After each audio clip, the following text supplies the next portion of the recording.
Zootopia 2 has been the talk of the town ever since it hit theaters, and many people consider it just as good as the first movie, or maybe even better. But did you know that several really interesting things were deleted from Disney's new animated film? A very popular theory before the release of Zootopia 2 was that there would be a love triangle between Judy, Nick, and Paubert, but that ended up not being true. However, this theory didn't come out of nowhere, because this triangle actually was in the early production plans. The hint comes from the Zootopia 2 book released before the film, which retells the story of the movie in a different way. It's very common for movies to get book versions known as novelizations, but since this novelization came out before the movie, it had to rely on unfinished versions of the script. And guess what? In the book, there are certain dialogues that hint that Paubert and Judy are flirting, which makes Nick jealous. Judy also feels guilty for getting along so well with Paubert after Nick had been arrested. If the movie had followed this same direction, we would have seen a love triangle between the two characters in the film's secret villain, something similar to what happens in the first Frozen, when Anna is caught between Kristoff and Hans, who also turns out to be a villain. Maybe that's why this idea was thrown out of Zootopia 2. Surprising, right? Today we're going to talk about the 15 scenes and characters you had no idea were deleted from Zootopia 2. You know what's starting. It's another awesome Cinewave! One of the things that most caught the audience's attention after the release of the first Zootopia 2 teaser was the appearance of a mysterious hooded figure who, from the looks of it, was the movie's main villain. This became clear when he appeared in front of Nick, Judy, and Gary, scaring all three of them. At that moment, it seemed obvious that the identity of Zootopia's antagonist would be a secret, and that he would use this hood so no one could see his face. But in the end, the hooded antagonist simply never appeared in the film. Even so, the real villain was indeed hiding his identity, Paubert, but at no point did he appear with the look shown in the trailer, indicating that the movie simply dropped that idea after the teaser's release. Gary was one of the main additions to Zootopia 2, since the entire story revolves around him. He seems like a villain in his first appearance, but that completely changes once Judy meets him and the two talk. From there, the movie's whole plot begins unfolding. However, Gary was originally going to be very different. Many pieces of concept art were created with different designs for Gary, where he would wear a coat. In some versions, the snake looked much scarier than the one we see in the final cut. Considering that, was the idea at some point to make Gary the real villain? It would make sense, since good characters are rarely portrayed as frightening. But maybe the idea was to give him a more villainous appearance just so the audience would assume he was the antagonist. If that was the case, Disney later changed its mind and kept Gary adorable. Mayor Whitanswer is easily the funniest mayor we've ever seen in Zootopia. And that's saying something, because the first film showed us two mayors, Lionheart and Bellwether, who served as mayor for a short while before Judy and Nick exposed her. But deciding who the new mayor would be was a huge challenge, and we're not talking about the elections within Zootopia's universe, but the creative process behind developing Whitanswer during the film's production. The artists always intended the new mayor to be a very large animal, but which animal exactly remained a mystery for a long time.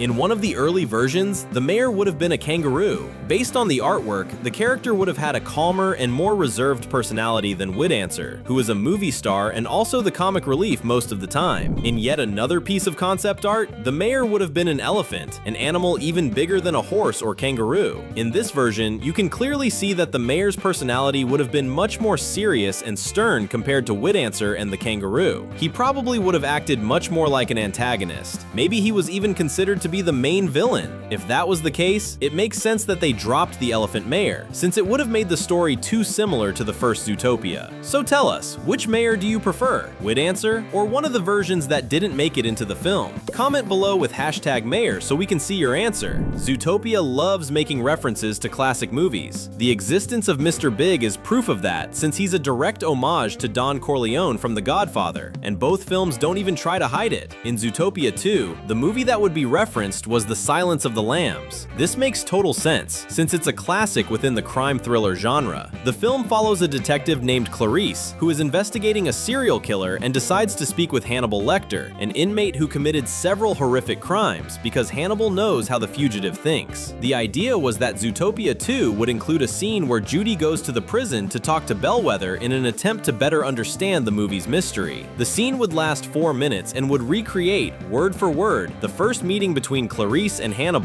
But Jared Bush, the co-director of Zootopia 2, explained that the scene was cut after being recorded because he and the rest of the production team realized it would probably scare children away. Even so, there was a small reference to the Silence of the Lambs at the end of the movie, where Bellwether manages to escape prison, just like Hannibal Lecter escapes at the end of the classic. Who knows, maybe we'll see even more parallels between the two characters in Zootopia 3, especially since there's a good chance Bellwether might be the villain of the sequel. Jesus is one of the characters who changed the most during the development of Zootopia 2, which is pretty funny considering he isn't even that important of a character, despite having an amazing personality and design. Seriously, before looking like a cowboy, he was supposed to be a secret agent. Yes, you heard that right, and yes, it's unbelievable. There are several pieces of concept art of Jesus as a spy before the team decided he would just be a guy who knows things. And in one of those versions, he was actually a worm. It would have been cool to see him as a secret agent, but the cowboy outfit is definitely way more stylish. There was almost another reptile spy in the film, but this one was completely deleted. He would have been a crocodile wearing a suit just like Jesus's old spy look, which makes us wonder what kind of story the writers originally had in mind for multiple reptile characters to be spies. Would this have been a reference to that conspiracy theory claiming reptilian aliens secretly rule the world? If that were the case, Zootopia 2 would have ended up being way more different than anything we could have imagined. But this franchise makes references to all kinds of things, so honestly, who knows? The opening scene of Zootopia, where Nick and Judy disguise themselves alongside Finnick, was something we already knew would happen thanks to the trailers, and it really is hilarious. But their disguise could have looked completely different,